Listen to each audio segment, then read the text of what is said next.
There was a woman standing in my kitchen with a roll of numbered stickers in her hand, and she had just put one on my wife's bread bowl. When I asked her what she thought she was doing, she did not jump, and she did not apologize. She gave me the smile.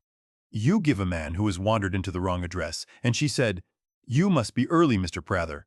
Nobody told us anybody would be out here before Thursday." She was right. I was early. That is the piece of it I would like you to hold on to, because it took me 11 days to understand it, and it has taken me the rest of my life to forgive it. Somebody in my family had built a schedule around when I would not be home, and they had been running it a long time before I ever walked in on it. My name is Odell Prather. Everybody in Ambler County has called me Dell since I was in short pants, and I am 78. My place sits 9 miles outside a town called Cardwell Springs in the foothills of Virginia, on 106 acres my wife's people bought when Grant was still alive. 2-story White House. Tin roof. A barn out back that is not a barn exactly. I will get to the barn. Before I go any further, do one thing for me. Take a look around wherever you happen to be sitting tonight and find the one thing there you could not buy again if it walked out the door tonight. Not the most expensive thing. The one that could not be replaced with money. Then tell me in the comments what it is and what part of the country it is sitting in tonight. I would like to know what you all are keeping. It matters more to this story than you would think. Now, who I am so the rest of it makes sense. I was a licensed auctioneer for 41 years. Before that, I drove a straight truck for a furniture plant down the road for 12. And before that, the Army had me in a motor pool in 1969, and the less said about that year, the better. But the auction business is the one that made me.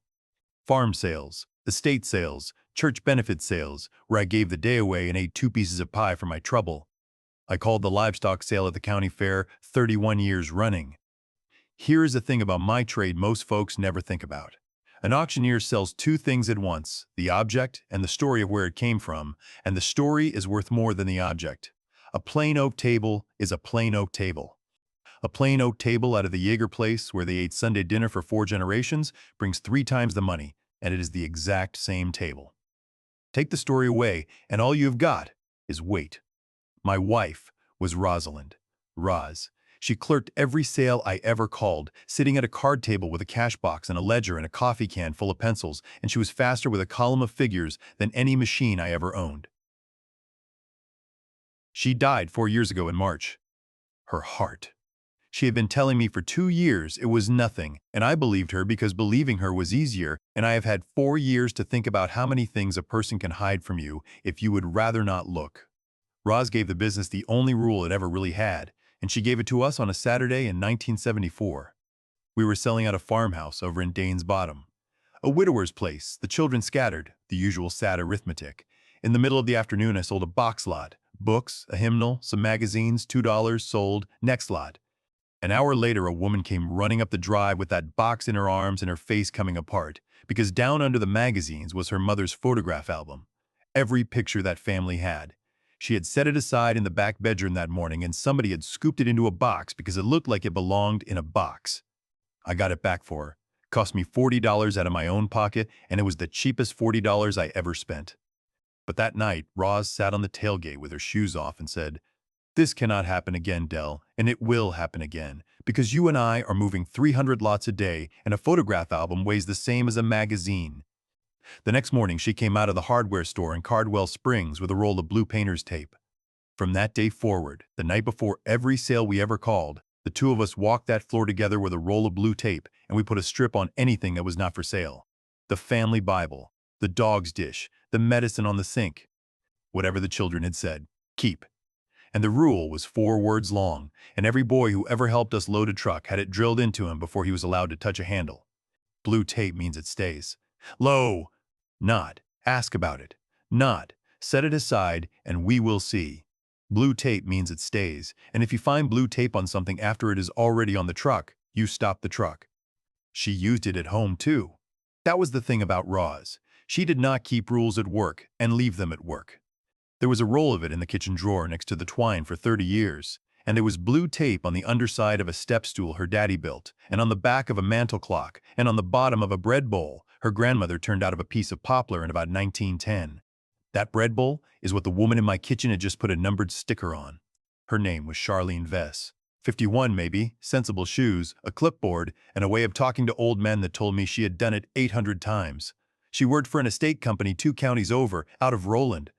She was not doing one single thing wrong, and I want that clear right now, because in this story the strangers all behaved and it was the family that did not.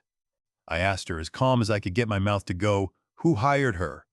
She flipped 2 pages on the clipboard and turned it around and held it out to me, the way you would hand a man his own mail. It was a consignment agreement. I've written probably 4,000 of them in my life, so I did not need my glasses to know what I was looking at.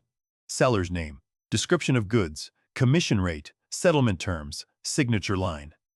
The seller's name on that form was mine, Odell R. Prather, printed, not signed. And underneath it, on the signature line, in a hand I have known since 1982, it said, by Wendell Coyle, and then 3 letters. P-O-A. I want to stop here, because this is the whole story in 1 inch of paper. He did not forge my name. Not once, not on any document, not in 11 months. A forgery is a crime, and a crime brings a man with a badge, and my brother-in-law is a great many things, but he is not stupid. What he did was write 3 letters after my name on a form, and then hand that form to people who were in a hurry. And in 11 months, across 2 counties, through 2 loading crews, 1 estate firm, and 1 auction house, not one single human being ever asked him to produce the piece of paper those 3 letters stood for. Because there was not one. There has never been a power of attorney with my name on it. There is not one today. Now, understand something about me, because it is going to look strange in a minute. I did not yell at that woman. I did not snatch the clipboard. The single most useful thing I ever learned in the trade is this. When somebody in front of you does not know what you know, do not educate them. Let them keep talking, because a person who thinks nothing is wrong will tell you everything, and a person who knows something is wrong tells you nothing but their lawyer's name. So I handed the clipboard back and I said, well, remind me what the arrangement was. And Charlene Vess, God bless her, told me. Truckload pickup, contents of the house, sorted at their warehouse, sold at Loft and Auction Company here in Ambler County. 240 lots cataloged so far, sale a week from Saturday. She said the gentleman had told them the family was consolidating the household because the owner was moving in with his daughter in Roanoke. I said, is that right? And she said, yes, sir. And then she said the sentence that pulled the boards up out from under my feet. She said, and I told him this time we would try to be quicker about it than we were the first 2. I had to ask her to say that again. She looked down at her clipboard, and she went back through it, and she read me 2 dates the way a woman reads a delivery schedule, with no idea at all that she was reading me my own life. A pickup in September. Another one the last week of February. September. In September, I had my right hip replaced. 3 days in the hospital down in Lynchburg, and then, because Medicare will pay for the rehab wing if you have had a qualifying stay, 24 days at Ambler Manor doing hallway laps behind a walker with a tennis ball on it. And February. In February, I had the 2nd cataract done and could not drive, and my daughter Rhonda made me come stay with her in Roanoke, and I was gone 18 days and complained about every one of them. 24 days. 18 days. And now this week, when I was supposed to be at a farm equipment sale over in Rockbridge with a fellow I have known since the 70s, gone Monday back Thursday. Except his wife took sick Sunday night and he called it off, and I turned around at a gas station outside Buena Vista and came home, and here was a nice woman in sensible shoes putting a sticker on my wife's bread bowl. I stood in my own kitchen and worked a piece of arithmetic I had no appetite for. 3 absences, 3 pickups, and I had not caught the first 2. I did not catch them because a man who lives by himself stopped seeing his own house. You quit walking through rooms you do not use. The front room with Roz's furniture in it, I had not sat down in that room since the funeral. There was a corner cupboard in there, walnut, built in 1841 by her great-great-grandfather, with his initials cut in the back board.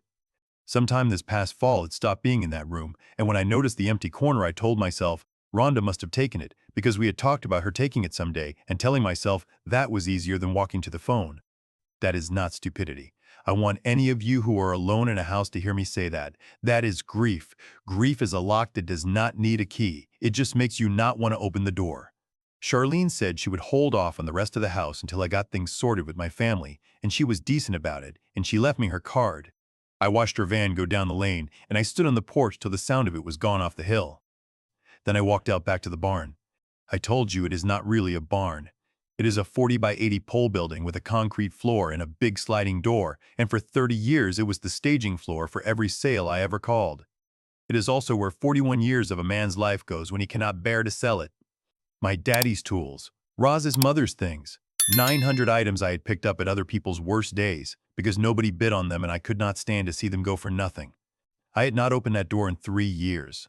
I put my hand on the handle and I stood there a long minute, the way you stand outside a hospital room. Then I pulled it back on the track, and the daylight went in ahead of me, and I saw what was in there. Or rather, I saw what was not. You have to understand how a full building looks when it empties. It does not look robbed. A robbed building looks like a fight. This looked tidy.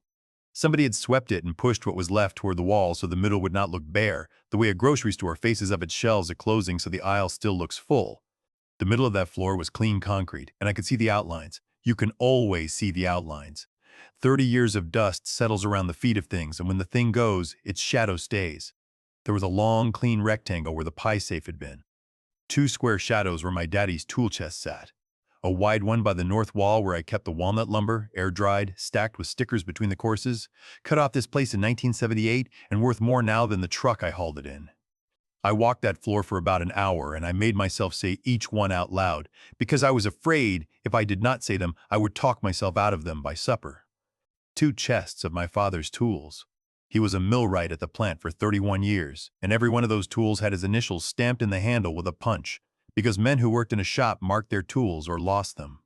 Rose's mother's treadle sewing machine, 16 quilts in a cedar chest, and the cedar chest, the lumber, 200 and some pieces of stoneware from a pottery that ran up the road of Bethel until the 20s, which is nothing to look at and which collectors will drive from Pennsylvania to buy. And my grandfather's shotgun, which was not worth anything and which I would have given a year of my life for. And behind where the pie safe stood, stuck flat to the concrete like it had been peeled off something and dropped, a strip of blue tape about 4 inches long. I got down on that floor on a hip that is 4 months out of surgery, which is not a thing I recommend, and I worked that strip up with my thumbnail and I sat there holding it. Somebody had taken it off. Somebody had found it and understood exactly what it meant, because every man who ever loaded a truck for me understood what it meant and had peeled it off and dropped it and kept going. I did not call the sheriff that night. Here is why. 3 reasons, and none of them are pride. The first one is what a deputy would have said, and if you have ever tried this, you already know. He comes out and I say, "My sister's husband has been selling my belongings." He looks at a barn full of what looks like junk to a man of 35, and he asks whether the family had an arrangement, and I say, "I do not think so," and he says, "Sir, this sounds like a civil matter." He is not being lazy when he says it. He is being accurate. Family and property, with no paper on my side, is a civil matter until I can hand somebody a piece of paper that makes it something else. The second reason is that I did not have one single piece of paper. Not one. I could not have told you a serial number, a measurement, an appraised value, or a photograph. 41 years of telling other families to write down what they owned, and I had never done it in my own building.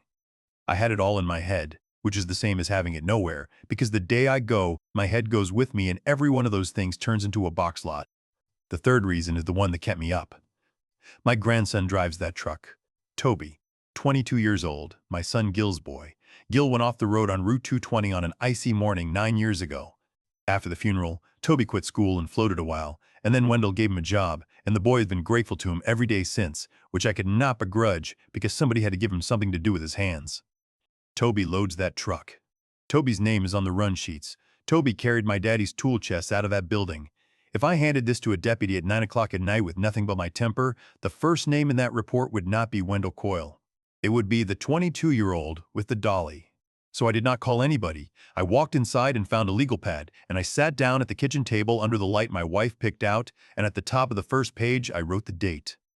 Then I wrote down everything I could remember that was missing, and beside each one, I left a blank column because I have written up 10,000 lots in my life, and I know what a description needs, and I did not have any of it. I worked until about 2 in the morning, 16 pages, and somewhere around midnight I understood what I was doing, and it turned my stomach. I was taking an inventory. The exact job I had done for 400 families, walking a dead person's house and writing down what was in it. Except this house was mine, and I was not dead, and somebody had already been through it twice. He came the next evening at 6 with a bucket of fried chicken. That is the part people never believe. They want the man who does this to have a hard face. Wendell Coyle is 64 years old, wears a clean shirt, sings baritone at Mount Zion, and has never once walked past a woman with an armload of groceries without opening the door. He married my sister Delma in 1982, and I stood up with him.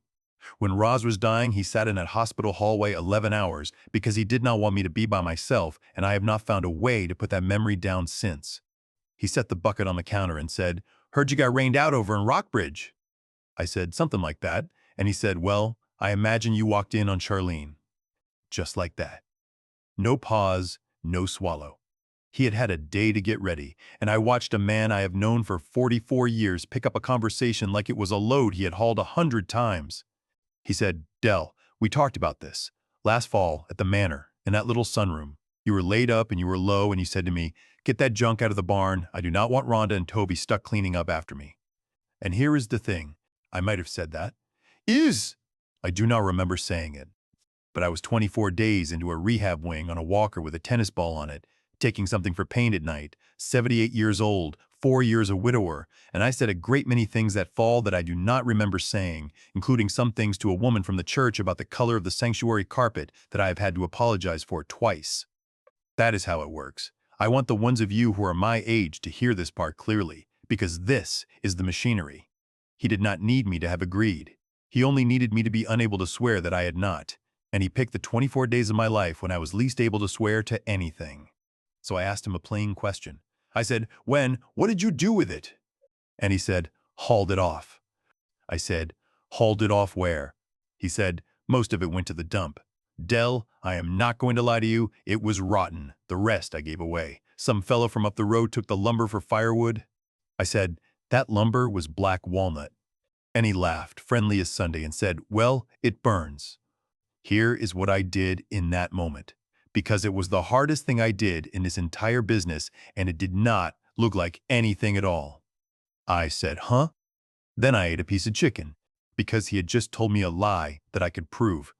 Not a lie about intentions, not a lie about what an old man said in a sunroom, a lie about a physical fact in the world.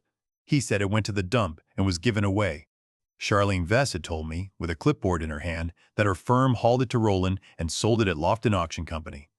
Two men cannot both be telling the truth about the same truckload, and the minute I had that, I had the only thing that ever matters. I had a place where his story and the world do not line up. So I let him talk. He sat at my table for an hour and a half and talked about his knees and about Delma's church circle, and when he left, he squeezed my shoulder at the door and said, you let me know if you need anything hauled. Then I went inside and wrote down, word for word, every single thing he had said, with the time beside it. Hauled it off. Went to the dump. Fellow took the lumber for firewood. Then I signed the bottom of the page and put the date on it, because a page you sign the same night is a different animal than a page you write 6 months later, and any lawyer will tell you the same. Delma called at 9. My sister. 69 years old, cans 400 quarts a year, has called me every Sunday of my adult life. She wanted to know if I had eaten and whether I was doing my exercises and whether I would come for Easter.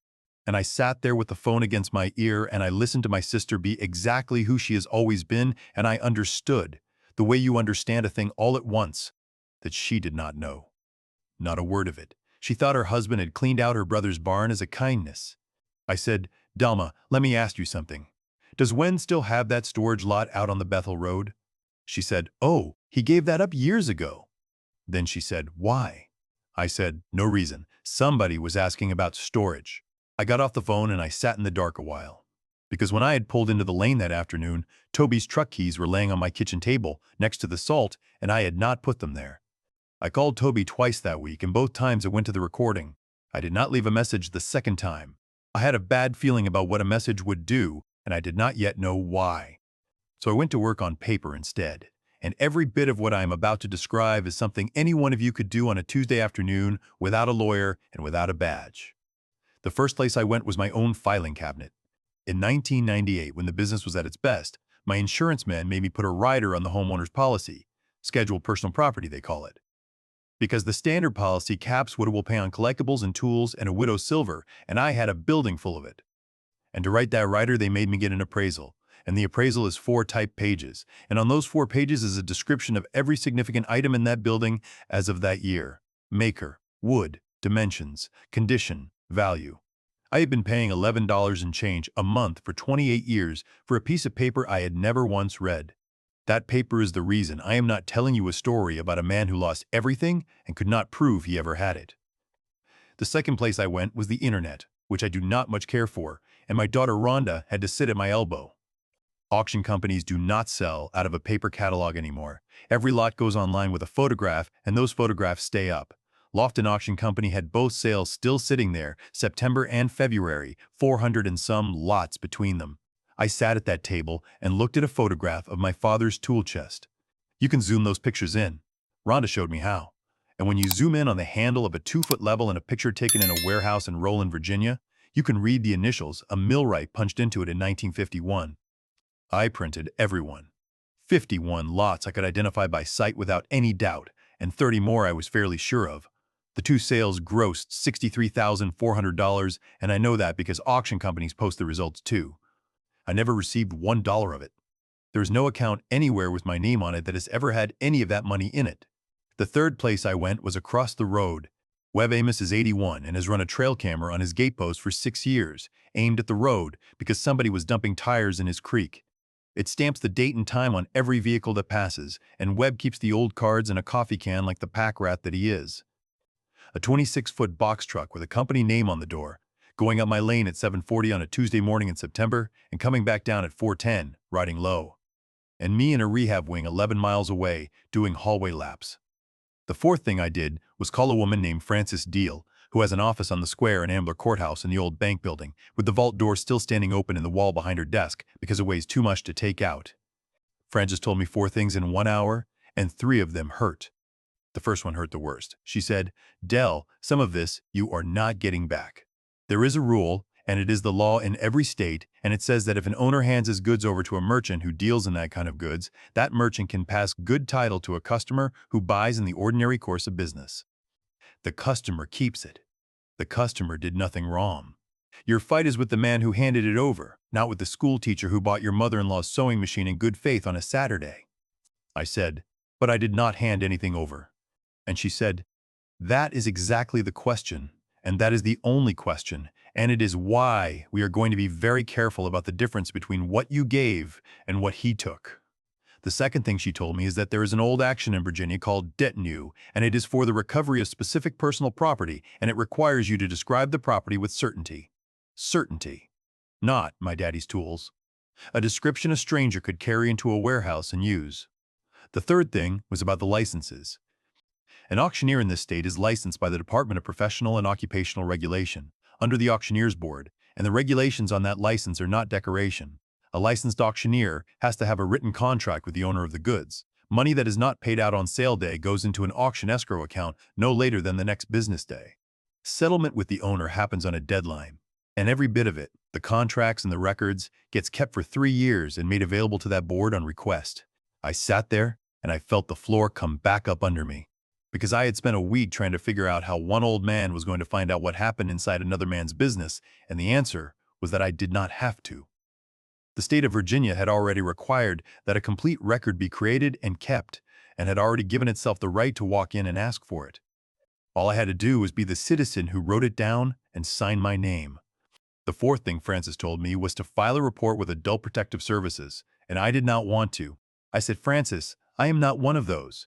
And she said, "Dell, you are a 78-year-old man living alone, and somebody used a hospital stay and a rehab wing as a calendar.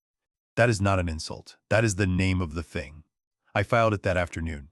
If a story told this slow is worth your evening, do me a kindness and subscribe before you go any further, because what I found the next morning in my own filing cabinet is the part I have never said out loud to anybody, including my sister. Frances had asked me to bring in my will. That is all it was. Housekeeping. She wanted to see how the estate was set up before she filed anything, and my will was in the second drawer of the filing cabinet in the hall, in a manila folder, where it has been since I signed it. And stapled to the back of it were 9 sheets of yellow legal paper. In Virginia, and in most states, the law lets you do a thing hardly anybody knows about. Your will can point to a separate written list that says who gets which of your belongings. Not the land, not the money, the things. That list does not have to be witnessed and notarized like a will does. You sign it, and you describe the items and the people clearly enough that a stranger could sort it out, and you can change it anytime you want without paying a lawyer a dime. Roz made hours in the last year she was alive. It was her handwriting. 9 pages of that little forward-leaning school hand, the loops she never lost. She sat at the kitchen table most of a winter and wrote them out one at a time. The walnut corner cupboard from the front room, 1841, initials in the backboard, to Rhonda. The 2 chests of tools with the initials and the handles, to Toby, and beside it in the margin she had written, "He will need them. He is his grandfather's hands." 16 quilts listed by pattern, split between 4 granddaughters by name, the stoneware, the sewing machine, the dinner bell, the bread bowl. The step stool her father made, with the grandchildren's heights at the side in pencil, to Toby's little girl when she is old enough not to stand on it. 9 pages. All of it. At the bottom of the last one, my signature and the date, because I had signed it in front of her and told her she was being morbid, and she had said, "Dell, I have watched you sell 400 families' lives on a Saturday, and not one of those families had a list." I sat down on the hall floor with my back against that filing cabinet. Because I had spent that morning with the auction photographs spread out in date order, and my body understood it before my head did. He had not sold that building at random. The first sale, September, was almost nothing but the far end of the barn, the thing stacked behind other things that a man would not miss for a year. February had moved forward, and what was staged for this coming Saturday was the front room of my house and the near wall of the barn, the things you would notice in a week. He had gone in reverse order of who would miss what. There is only one way a man knows what will be missed in a building. Another man filled over 41 years, and it is not by looking at it. He had a list. And I knew where he got it, and that is the part I have never said out loud. 3 Christmases ago, Delma got it in her head that families fight over things, which they do. She asked me if I had written down who was getting what, and I was proud, that is the honest truth, proud that my wife had done a thing right.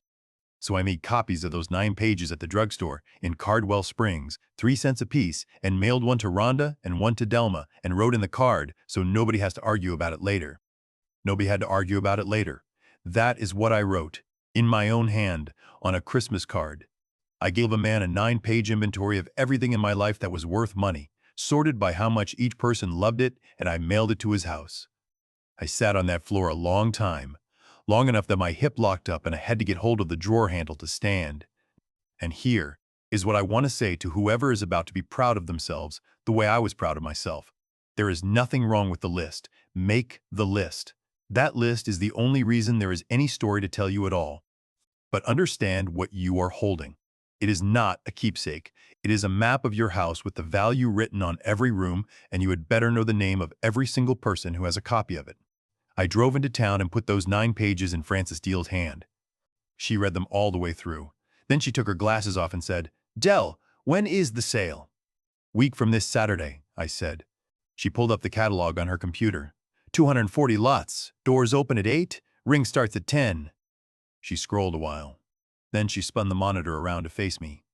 Lot 214.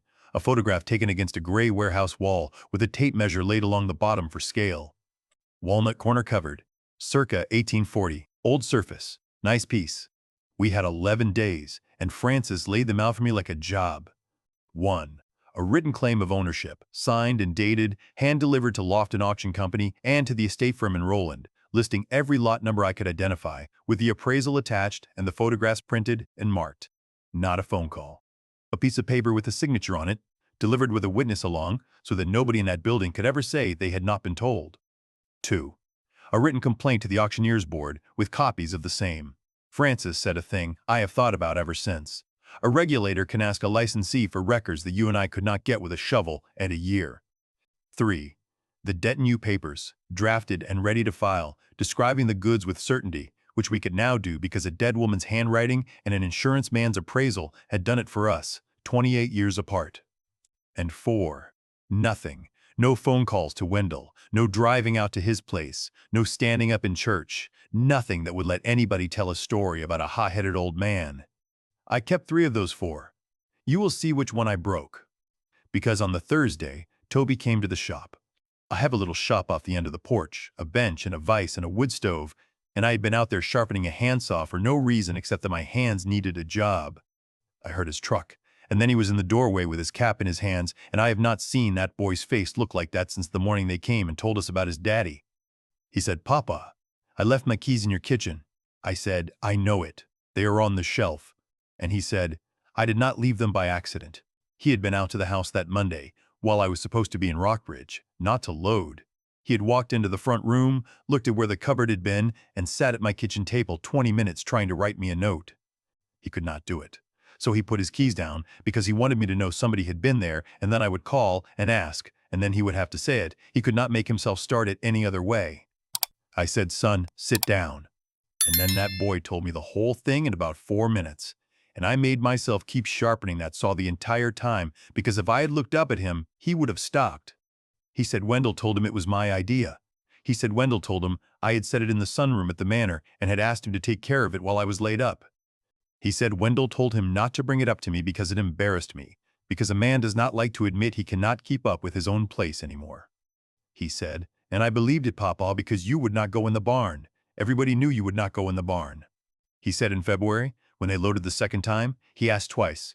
And Wendell told him that if he wanted to be the one to walk in and tell his grandfather he was too old to run his own property, he was welcome to go on and do it. And then he said the sentence, I will carry. He said, I thought I was doing you a favor by not making you say it. That is how it works. I want you to hear that one twice, especially if you are somebody's son or somebody's grandson. The man in the middle did not lie to that boy about the tools. He lied to that boy about me. He built a version of me that was fragile and ashamed, and then he handed the boy the job of protecting it, and a decent kid will carry that a long way before he sets it down. I put the saw down and told him the truth, all of it, in order, the way I have told it to you.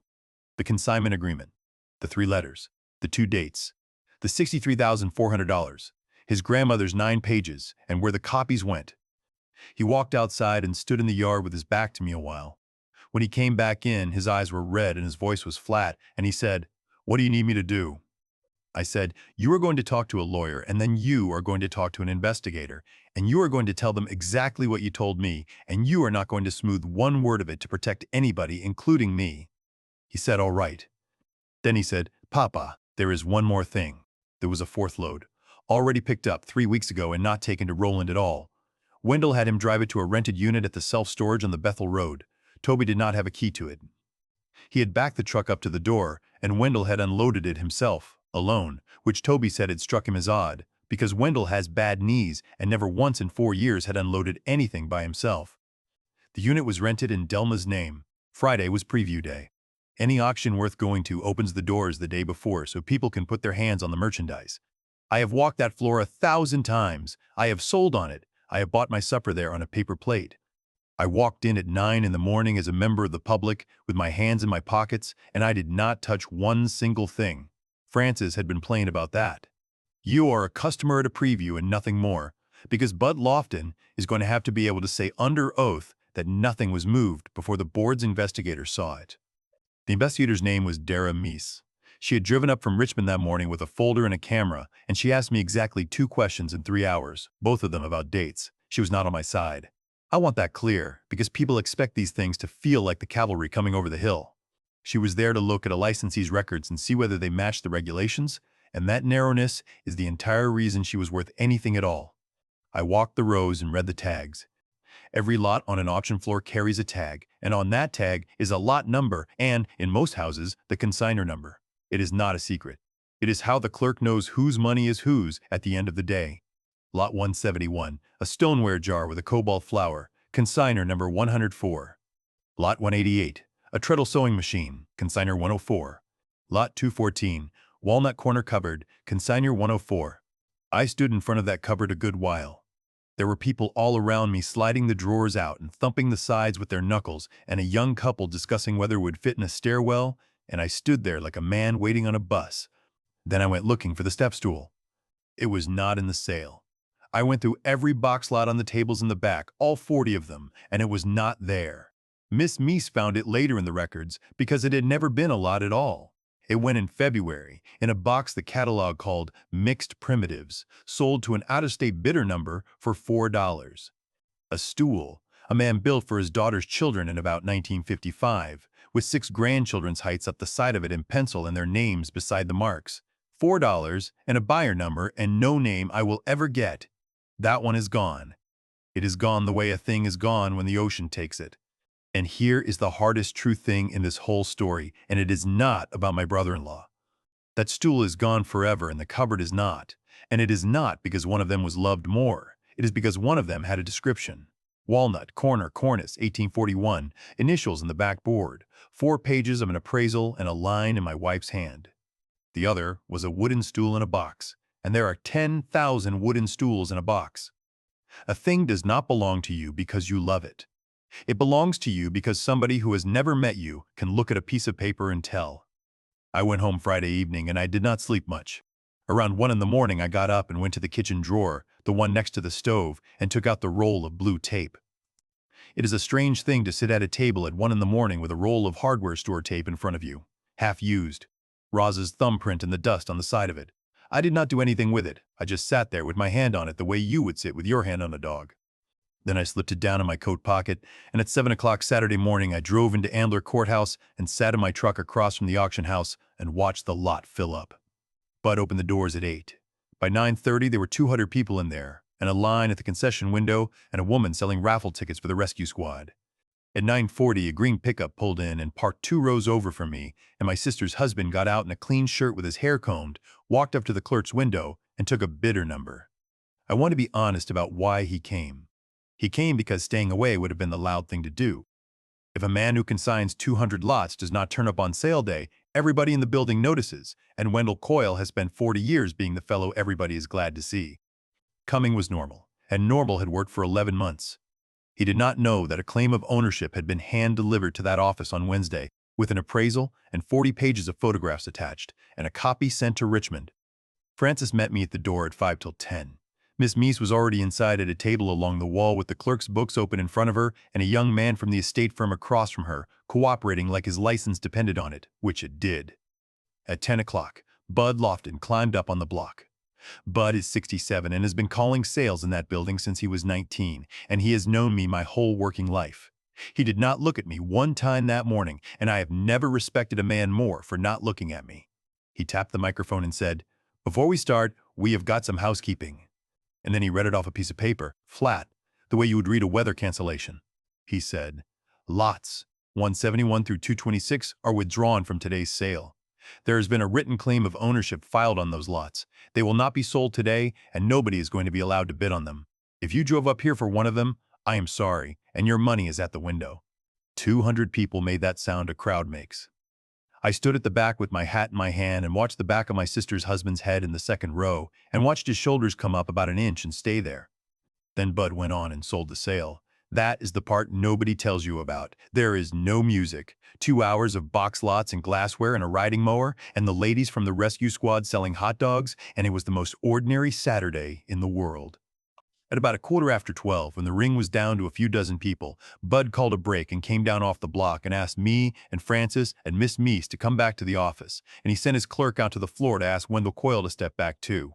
Wendell came in and saw me and did not miss a beat. He said, "Hey, Dell," like we had run into each other at the feed store. Bud sat down behind his desk with the clerk's book and said, "Wen, I have got a claim on consignor 104. I need to go through it." And Wendell said, "That is a family misunderstanding, Bud. My brother-in-law is not well." I have thought about that sentence 100 times since. He said it in front of a licensed auctioneer, a lawyer, and an investigator from the state, and it was the smoothest thing he said all day because he had been saying some version of it for 11 months, and it had never failed him once. Bud did not argue with him. Bud is not in the arguing business. Bud turned the book around and put his finger on a line and read out loud what was written on the consignor card in his own clerk's handwriting. Consignor 104, O.R. Prather, by W. Coyle, P.O.A. Then he said, "Wen, I need to see the power of attorney." And that was it. That was the whole thing, right there, in a paneled office with a window unit running. Not a courtroom, not a speech. Wendell said he did not carry it on him. Miss Meese said, without looking up, that a licensee is required to keep the written contract and that she would need the document referenced on the contract for her file and that she could take it any day the following week. Wendell said he would have to look for it. Then I said my one sentence of that whole afternoon. I said, "Wen, come out here with me a minute." We went out on the floor, the two of us, past the tables, back to the wall where the withdrawn lots were pushed together with yellow paper on them. The last of the crowd was carrying boxes out to their trucks. Somebody's grandbaby was asleep on a folding chair. I stopped in front of lot 214. I said, "That cupboard was built in 1841 by Roz's people. Wen, get hold of the top of it and tip it back toward you." He said, "Dell." I said, "Tip it back." And he did. 64 years old with bad knees, he got hold of that cupboard and tipped it back on its heels and held it there, and I got down as far as I could get and looked at the underside of the bottom board. And I did not have to look long, because it was right where she always put it. A strip of blue painter's tape, 4 inches, gone gray around the edges from 20-odd years of dust. And on it, in pencil, in that little forward-leaning hand, The word stays, and under it, a date from the winter she was writing her 9 pages. I said, "You know what that means. Everybody who ever loaded a truck for me knows what that means. You knew it in 1982. He let the cupboard down. He stood there holding on to the side of it with both hands, and he did not straighten up. And then, Wendell Coyle said the only decent thing he had said in 11 months. He said, "The boy did not know. Toby did not know a thing. Whatever happens to me, do not let it get on him." And behind us, from the doorway, my sister said, "When?" Delma had been out in the lot since 11. Toby had called her that morning on his own, without asking me, and told her to come. She did not scream at him. My sister has never raised her voice at that man in 44 years, and she did not start in a warehouse. She just said his name, and then she said, "The storage building on the Bethel Road is in my name, when." I signed that paper in the truck at the light. You said it was for the church rummage. And there it was. The same trick run twice on the same family. My name printed on a consignment agreement. Her name signed on a rental agreement. Neither of us ever asked to read anything, because you do not ask to read what is handed to you by somebody you have loved since Carter was president. The why of it came out over the next 2 months, mostly through the lawyers. Their boy Dallas had an excavating outfit that went under. Wendell had co-signed the note on a track hoe and a lowboy trailer, the way a daddy does, and when it folded the bank came for him and got a judgment, and it was more money than a hauling business makes in a good year. He never told Delma. He never told me. Not one word, not one time, and I was sitting 11 miles away in a barn full of things I could not bear to look at. I will not sit here and call the man a monster. He was a proud man in a hole with a key to a building nobody opened, and he walked through that door, and then he walked through it again, and by the third time it was just what he did on Tuesdays. That is the thing about this kind of stealing. Nobody steals a house. They take a lamp, and then they take a chair, and nothing happens, and nothing happening is the most dangerous thing that can happen to a person. Here is how it came out. The 56 lots came home, appraised at a little over $51,000. 11,000 from the February sale was still sitting in the auction escrow account, where the regulations require it to sit until settlement, and that came to me inside of 3 weeks. It is the only fast thing in this entire story, and it was fast because of a rule somebody wrote in Richmond a long time ago. The estate firm out of Roland and Bud Lofton both came out of the board's review clean, and I want that said out loud, because they came out clean for exactly one reason. They kept their records. The paperwork of 2 strangers who did their jobs correctly is the entire reason an old man got his mother-in-law's cupboard back. If either one of them had been sloppy, I would have had nothing but my temper.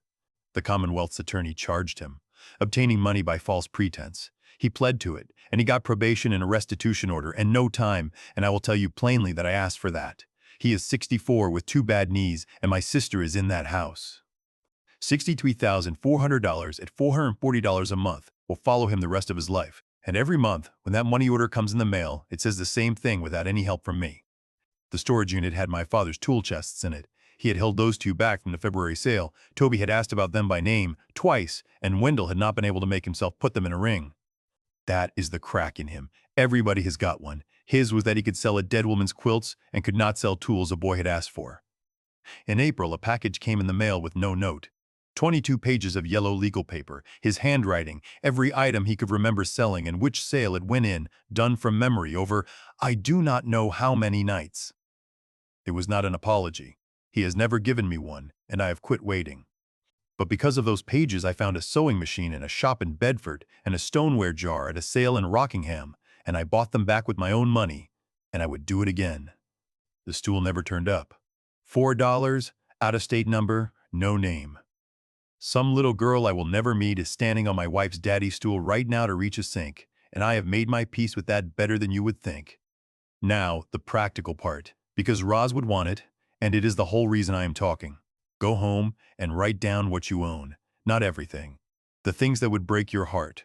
What it is made of, how big it is, who made it, what mark is on it.